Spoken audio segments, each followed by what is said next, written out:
Bonjour chers étudiants et bienvenue dans une série numéro 1 qui concerne ou bien qui va intéresser tous les nouveaux bacheliers qui vont démarrer des études supérieures dans l'école d'ingénieur ou bien des cycles prépa dans les ENSA ou bien dans les ENSA. Vous avez remarqué que tout au départ, vos enseignants, que ce soit de thermodynamique, que ce soit de mécanique du point, que ce soit de l'électrostatique, commencent par ce qu'on appelle les outils mathématiques. En fait, c'est une mise en point pour compléter un peu ce qui vous manque de point de vue mathématique avant d'aborder ces modules. Et dans cette optique, je vous propose une série complète. C'est la série numéro 1 de la Faculté des sciences et techniques de Marrakech 2023 du mécanique du poids.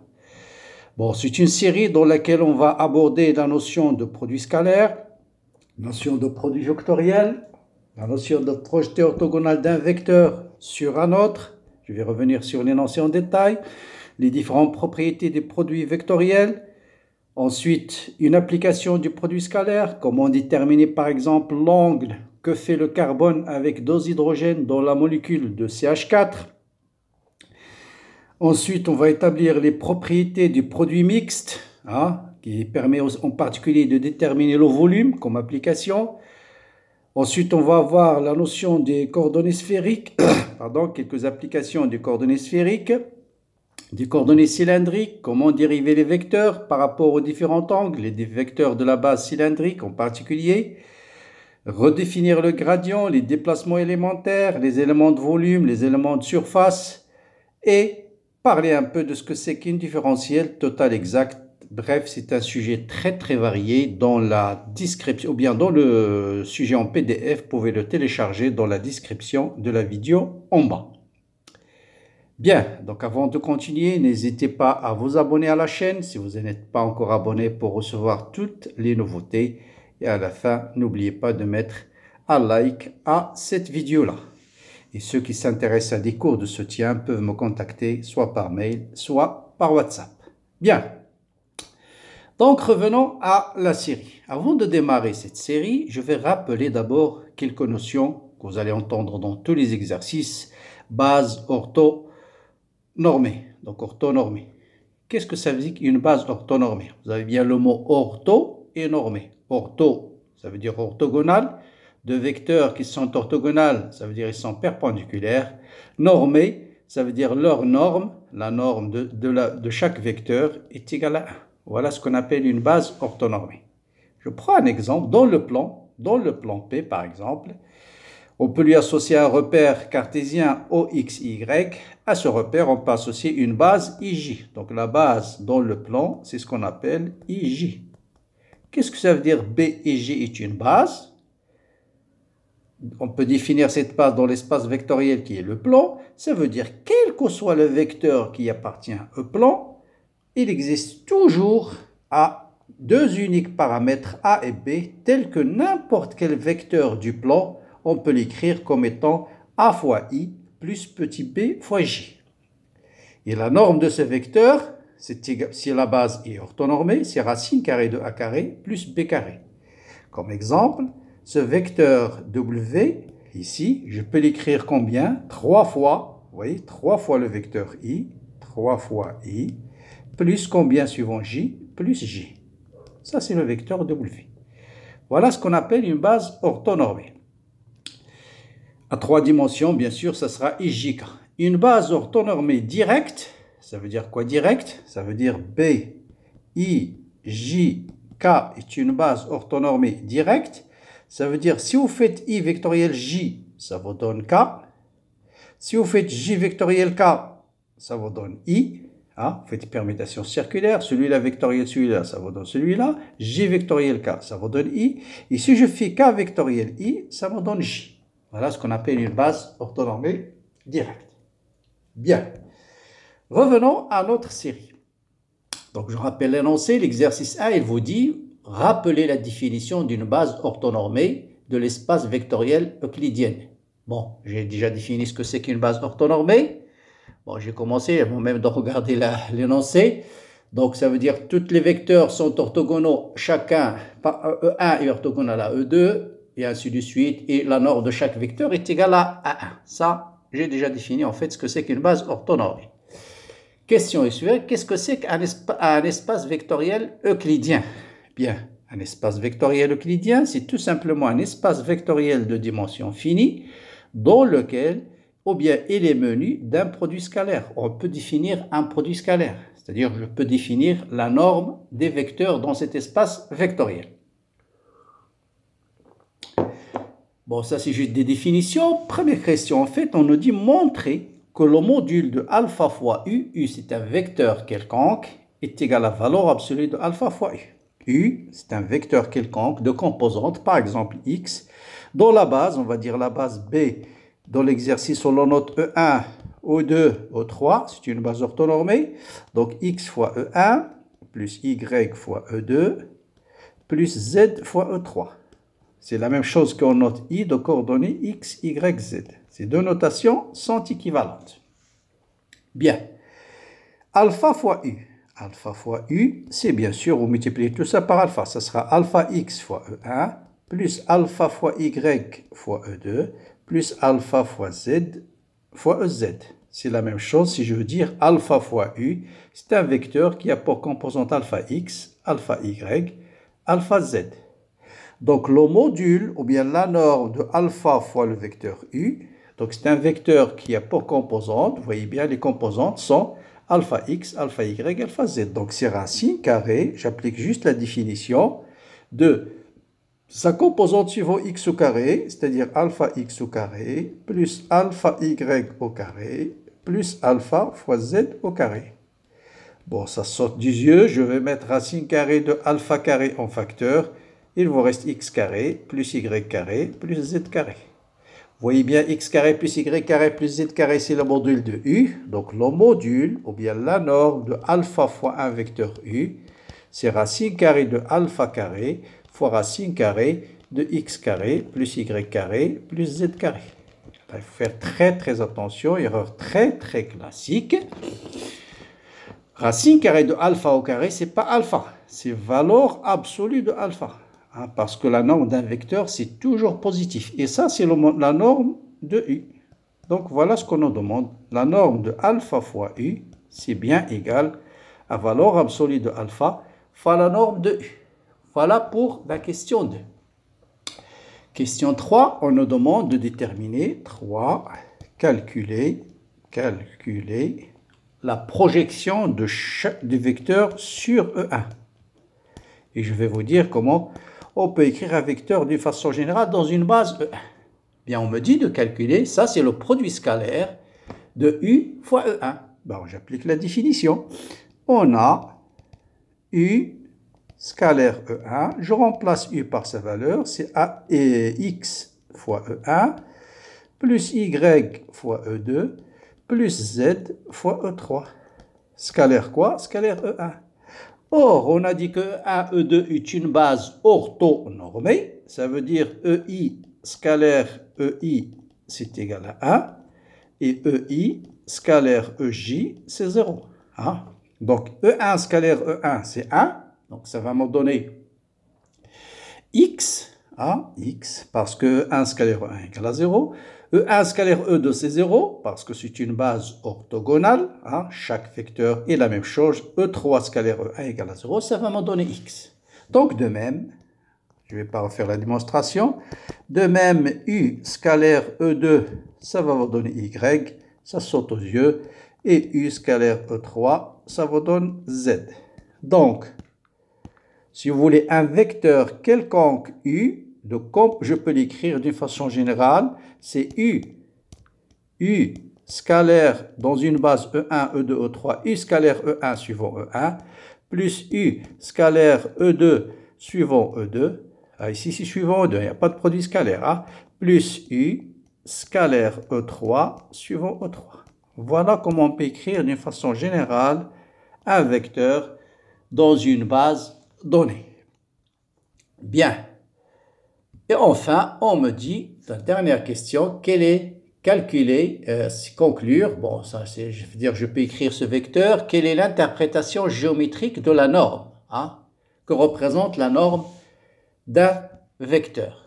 Bon, quatrièmement, Bien, tout simplement, la norme d'un vecteur, c'est quoi? Quand on dit la norme de U égale à 3, ça veut dire quoi? Si c'est longueur, hein, vous êtes dans une base, hein, je reprends juste le cas d'exemple, toujours le plan, c'est plus simple.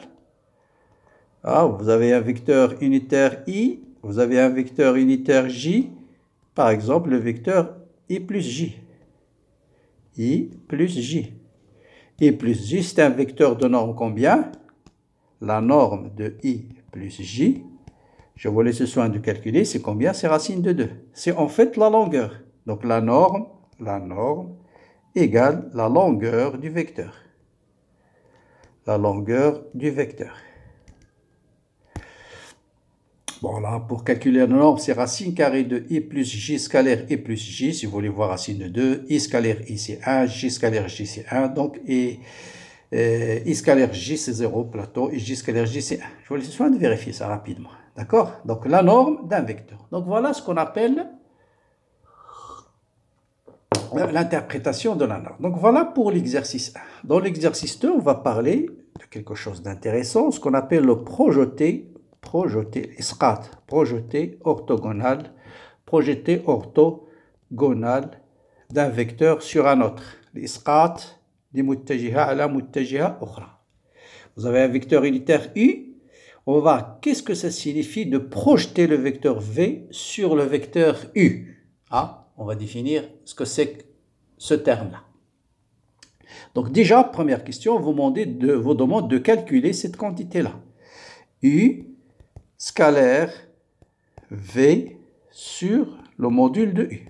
Je répète, notez bien, quand on dit A scalaire B, ça c'est un scalaire, hein, c'est un nombre, positif ou négatif. Hein.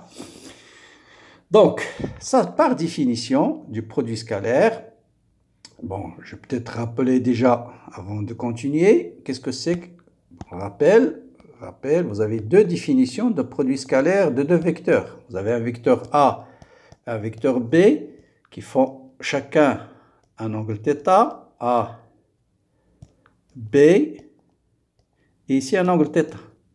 Vous avez A de coordonnées A1, A2, A3, et B par exemple de coordonnées B1, B2, B3.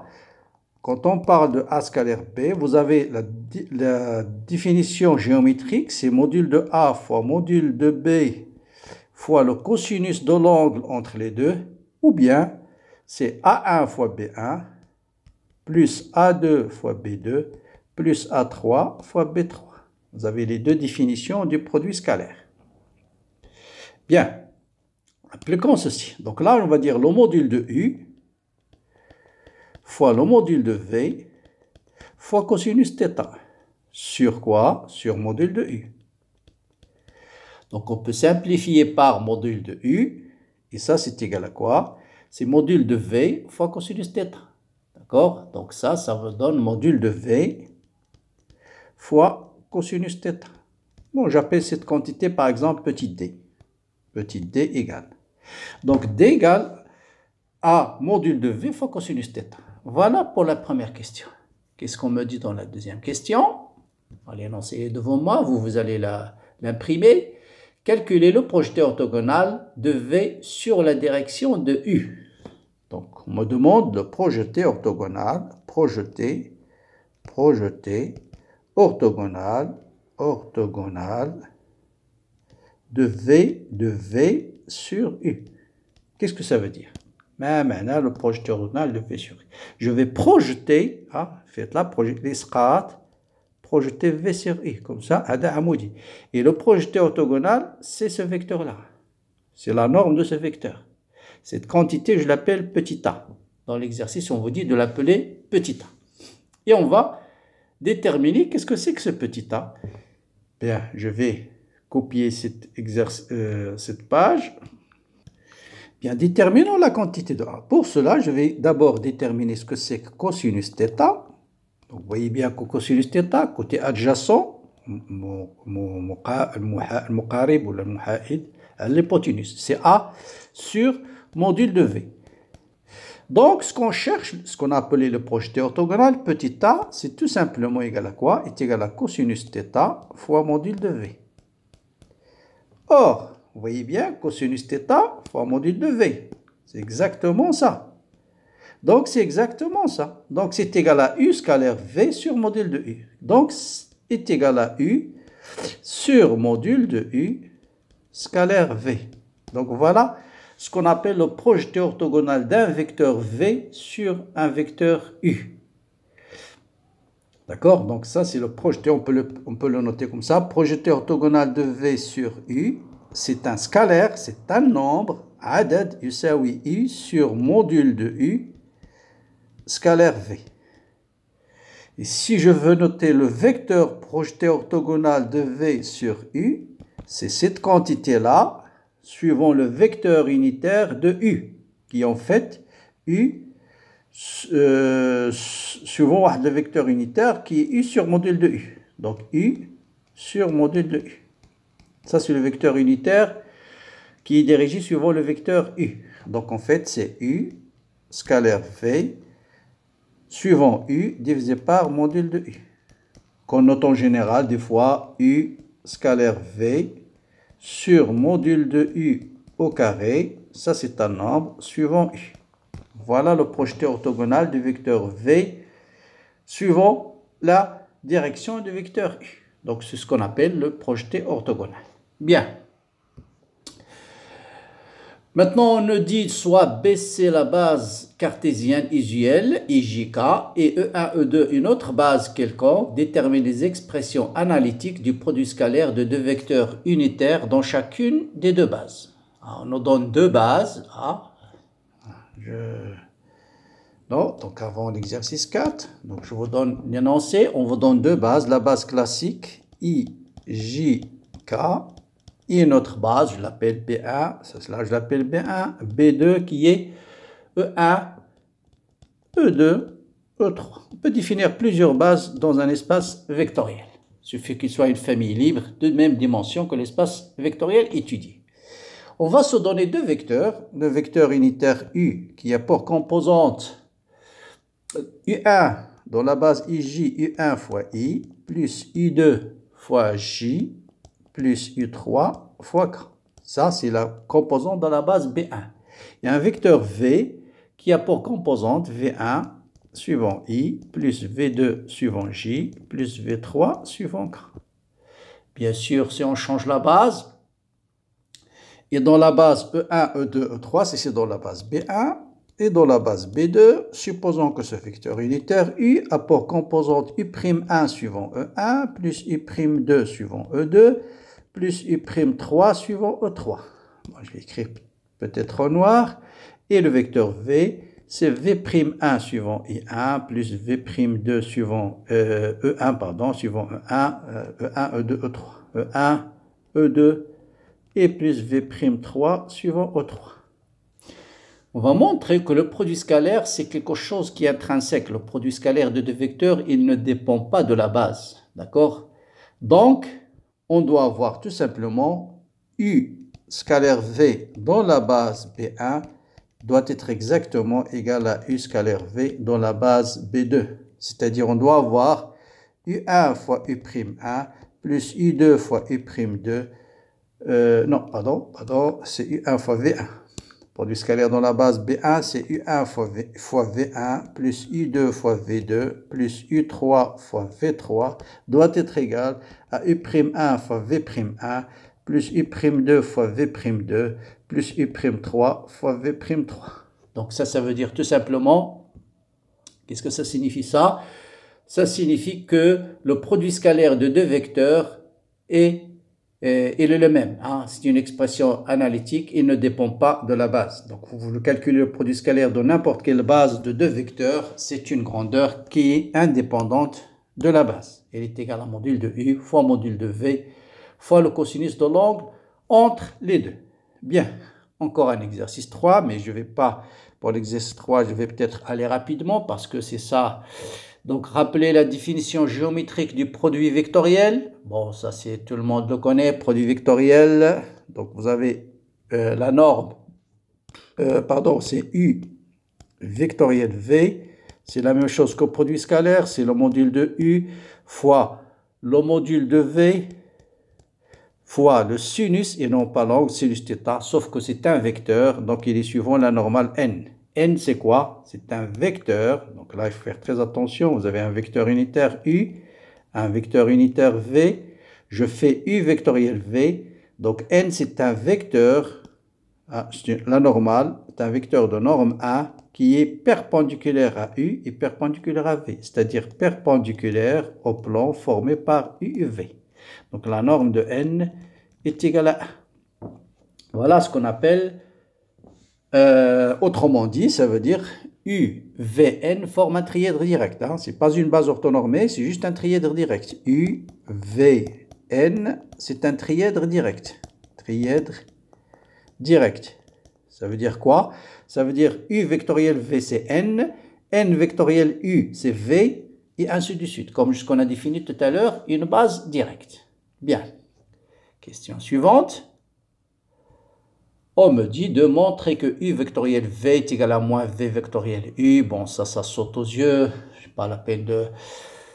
vous voyez bien que U vectoriel V, vous faites la règle de Turbo-Champz, ça vous donne N. Si vous faites V vectoriel U, ça va vous donner un vecteur qui est suivant cette normale-là, N'. Donc, on a bien U vectoriel V est égal à moins V vectoriel U. Ou bien, on peut utiliser la définition du produit scalaire, l'autre définition pour le montrer aussi. Il y a plusieurs façons d'y arriver. Ça, c'est des choses que je ne vais pas tarder parce que ce n'est pas des choses compliquées. La même chose, U, là aussi, ça saute aux yeux. La deuxième propriété, U scalaire U vectoriel V.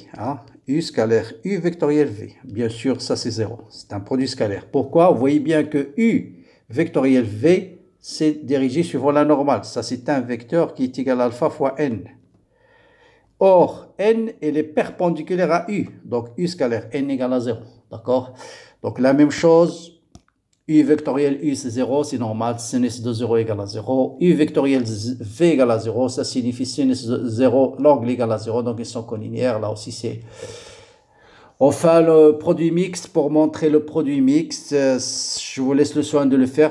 Prenez trois vecteurs. Prenez un vecteur U de coordonnées x, y, z, un vecteur V, ou bien x1, y1, z1, un vecteur V de coordonnées x2, y2, z2, et un vecteur W de coordonnées x3, y3, z3. Et vous calculez le produit scalaire U scalaire V vectoriel W, c'est ce qu'on appelle le produit mixte, qui est égal permutation circulaire. Vous voyez, scalaire W, je commence par le dernier, W scalaire, et je note les deux autres. Et je note les deux autres. Vous avez W, qu'est-ce qu'il me reste? U vectoriel V. U vectoriel V. Je commence par le dernier ici c'est V, donc il est égal à V scalaire, qu'est-ce qu'il me reste? W vectoriel U. Et ça définit le volume du trièdre UVW, l'interprétation géométrique. Eh bien, pour montrer, il suffit de calculer par exemple, là, je vous donne juste un début de calcul parce qu'il y a beaucoup de calculs. Donc, vous calculez par exemple U vectoriel V. Vous avez ici X1, Y1, Z1, vectoriel X2, Y2, Z2. Donc, ça, c'est... Vous mettez, je pense, j'ai déjà parlé des produits vectoriels dans plusieurs vidéos. Vous mettez plus, moins, plus. Vous barrez la première ligne et vous calculez le déterminant qui reste. Le déterminant qui reste, c'est combien? Le déterminant, c'est Y1 fois ZY2, X2, Y2, Z2. Donc Y1 fois Z2. Donc Y1 fois Z2 moins Z1 fois Y2. Y1 fois Z2 moins Z1 fois Y2. Vous barrez la deuxième ligne et vous calculez le déterminant, vous multipliez par signe moins X1 fois Z2 moins Z1 fois X2. Donc je multiplie par signe moins, donc ce sera Z1 fois X2 moins Z2 fois X1. Enfin, je barre la dernière ligne, je calcule le déterminant X1 fois Y2, X1 fois Y2 moins Y1 fois X2. Y1 fois X2. Voilà. Ensuite, vous faites ça, scalaire U. Donc, ça sera X1 fois cette quantité, plus Y1 fois cette quantité, plus Z1 fois cette quantité. Et puis, vous calculez séparément cette quantité et vous allez trouver exactement la même chose. Donc, voilà, je vous laisse le soin de faire ces petits calculs. Je passe à l'exercice 4. Bon, ça c'est un exercice intéressant aussi. On vous donne deux vecteurs. Le vecteur U1 qui est égal à I plus J. Donc voilà, on me dit de faire la représentation. Voilà U, voilà J. Donc je fais, voilà le vecteur U1. Et le vecteur I2, c'est 3I plus J. Donc 3I plus J. Voilà 1, 2I, 3I. 3, il est là. 3 et J, il est là. Donc 3I plus J. Plus J, c'est bien 3I plus J. Voilà le deuxième vecteur. Hein? Voilà le vecteur U2. Voilà le vecteur I2. Vous voyez 3I plus J. Très bien. Qu'est-ce que la question?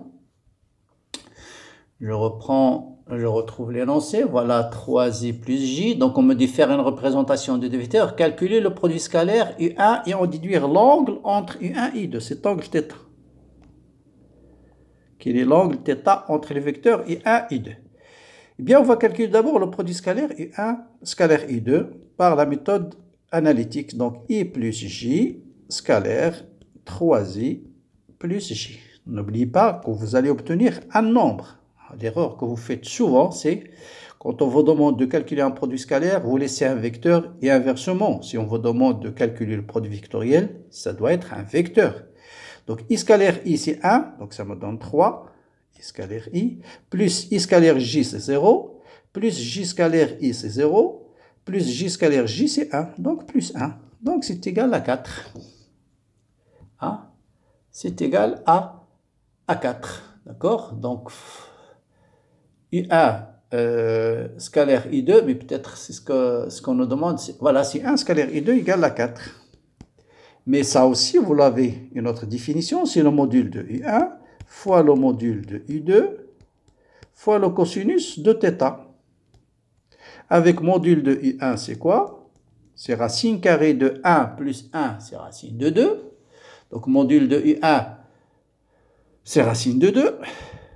Et module de I2, c'est racine carrée de 3 au carré, c'est 9, plus 1, c'est 10. C'est racine carrée de 10. Donc ça vous donne racine de 20. Donc racine carrée de 20 fois cosinus θ égale à 4. Donc cosinus θ égale à 4 sur racine de 20. Et voilà, vous aurez l'angle θ. Arc sinus de racine carrée de 20, vous avez des calculatrices, ce sera 26,6 degrés à peu près. Voilà l'angle θ. Bien. Qu'est-ce qu'on me dit comme question suivante? Voilà, déterminer, calculer, sans faire de calcul, déterminer l'axe, calculer le produit scalaire, sans faire de calcul, déterminer l'axe qui porte U1 vectoriel U2 et trouver ce résultat par calcul. Bien, donc je reprends l'exercice, le schéma.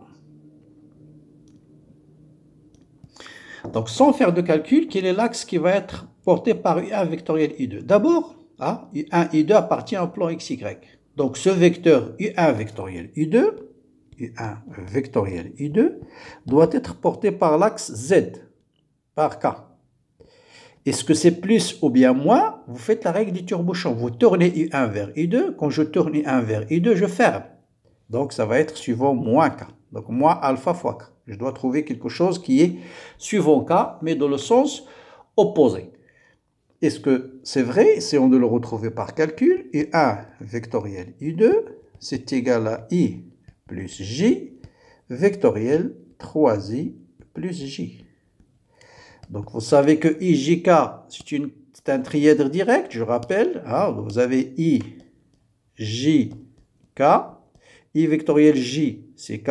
Et J vectoriel K, c'est I. IK vectoriel I, c'est J. Donc I vectoriel I, c'est 0. I vectoriel J, c'est K. Donc c'est 1. J vectoriel I, faites attention, là je vais dans le sens inverse. J vectoriel I, donc c'est moins K. Parce que I vectoriel J, c'est K. Donc J vectoriel I, c'est moins K. Donc moins 3. Et J vectoriel J égale à 0. Bien sûr, c'est suivant Z. Toujours, c'est suivant K. Suivant EZ. I vectoriel J, c'est 1 suivant EZ. Il ne faut pas oublier le vecteur unitaire. Vous voyez, l'erreur classique, on oublie les vecteurs unitaires. Je vais les mettre en rouge. Parce que c'est une erreur très classique. Donc ça me donne moins 2 suivant K. Vous voyez bien que je trouve quelque chose qui est opposé à K. En déduire le vecteur unitaire correspondant. Quel vecteur unitaire correspondant à quoi? À U vectoriel V. Bon, c'est module de U vectoriel V sur module de U. Donc ça, c'est vecteur unitaire et K. Donc là, c'est U1 vectoriel U2, c'est un vecteur unitaire qui est suivant K. Hein, je pense que c'est ça la question. Bien. Bon, ça, c'est juste un rappel. Maintenant, voilà l'exercice intéressant. Je vais m'arrêter à cet exercice pour cette vidéo. Je rappelle d'abord la molécule CH4. Voilà la molécule de CH4. Carbone, hydrogène, hydrogène. Vous avez tous vu cette hydrogène, hydrogène. Ça, c'est un trièdre. Hein. Vous voyez les 3 hydrogènes, ce sont là, et voilà le 4e. C'est ce qu'on appelle un trièdre. Hein. Ça, c'est ce qu'on appelle un trièdre. Voilà, il est clair ici. Et le but de l'exercice, c'est de déterminer quel est l'angle que fait ce carbone-là avec 2 hydrogènes consécutifs. Par exemple, H1 et H2. Voilà le but de l'exercice. Quel est cet angle-là? Et vous allez voir, ça, on peut le déterminer facilement par cette définition de produit scalaire et produit vectoriel. Bien. Qu'est-ce qu'il a donné? On vous dit que le H2, bon, les 3 atomes d'hydrogène sont sur le sommet d'un cube, de côté 2. D'accord? Et le carbone occupe le centre du cube. Et on vous donne H2 qui a pour composante 2, 0, 0. Ça veut dire le module de la longueur de cet arrêt, c'est 2. Donc, quelle sera la composante de H2? Les coordonnées de H2, de H1 ici. H1, pardon, c'est 2, ça c'est 2. Donc, vous voyez bien, H2, ça sera 0 sur X, et puis 2, 0. Donc, 2 sur Y et 0 sur Z. H3, 0, sa projection sur X, 0. Projection orthogonale sur Y, c'est 0. Et sur Z, c'est 2. H4, sa projection orthogonale sur XY. Ensuite, sur X, ça vous donne 2. Projection orthogonale sur Y, ça vous donne 2. Et sur Z, ça vous donne 2. Donc, 2, 2. Carbone, il se trouve au milieu. Donc, ce sera 1, 1, 1. Voilà les carbones. On veut déterminer cet angle. Donc, je suis obligé de déterminer les coordonnées des vecteurs, c'est H1. Et je rappelle, les coordonnées d'un vecteur, c'est H1, c'est le coordonnées de X moins les coordonnées de carbone. Donc, H1, c'est 2 moins 1, c'est 1. Donc, la composante, c'est H1, ça sera 1. Ensuite, 1 moins 0, c'est 1. Et 1 moins 0, c'est 1. Donc, CH1, c'est un vecteur qui a pour coordonnées, H1, pardon, c'est moins 1, c'est 0 moins. Donc, moins, moins. Donc, c'est 2 moins 1, 0 moins 1, 0 moins 1, c'est moins 1. Donc, voilà le vecteur CH1. Vecteur CH2, même chose. Coordonnées de H2 moins coordonnées de carbone. Donc, 0 moins 1, c'est moins 1. 0 moins 1, c'est ça. 2 moins 1, c'est 1. Et 0 moins 1, c'est moins 1. Donc, moins 1, 1, moins 1. Voilà, c'est H2. Et je vais calculer le produit scalaire CH1, scalaire CH2. Donc, il est égal à x, celui-là fois celui-là. 1 fois moins 1, c'est moins 1. Ensuite, moins 1 fois 1, plus moins 1 aussi. Ensuite, moins 1 fois moins 1, plus 1. Donc, ça vous donne moins 1. Ça, c'est la définition classique. AX fois BX, plus AY fois BY, plus AZ fois P de Z. D'accord? Et ça doit être égal aussi à module de CH1 fois le module de CH2 fois le cosinus de θ. On connaît CH1, on connaît CH2, on va déterminer son module, donc on peut déterminer cosinus θ facilement. Et là, vous allez trouver tout simplement que le module de CH1 égale au module de CH2 égale à racine de 3. Donc, CH1 scalaire CH2, ça sera racine de 3 fois racine de 3 fois cosinus θ. Donc, cosinus θ est égal au produit scalaire moins 1 sur 3. Donc, θ égale arc sinus de moins 1 sur 3. C'est l'angle d'un trièdre, d'un tétraèdre, donc 109. Donc, vous voyez que cet angle-là, c'est 109 degrés. C'est 109 degrés. Donc, voilà pour cette application, ou bien cette vidéo-là, c'est détaillé. Bon, je vais arrêter ici. Il reste encore d'autres exercices, bien sûr. Je vais peut-être les traiter dans une autre vidéo. Donc, comme d'habitude, n'hésitez pas bien sûr à commenter la vidéo, à la liker et bien sûr, posez-moi des questions. De temps en temps, j'organise des lives avec les étudiants pour leur expliquer toutes les questions possibles. Donc, n'hésitez pas à suivre la chaîne. Le lien des lives, souvent, ou bien des lives, vous le retrouvez dans les descriptions des vidéos. Vous pouvez aussi vous connecter ou bien vous adresser ou bien vous allez vous inscrire dans un groupe WhatsApp. Vous allez trouver la description dans la vidéo. Et dans ce groupe, souvent, je mets des exercices ou bien on traitera des questions qui posent de problèmes aux étudiants, surtout en ce début d'année. Voilà, bon courage, bonne continuation et à bientôt.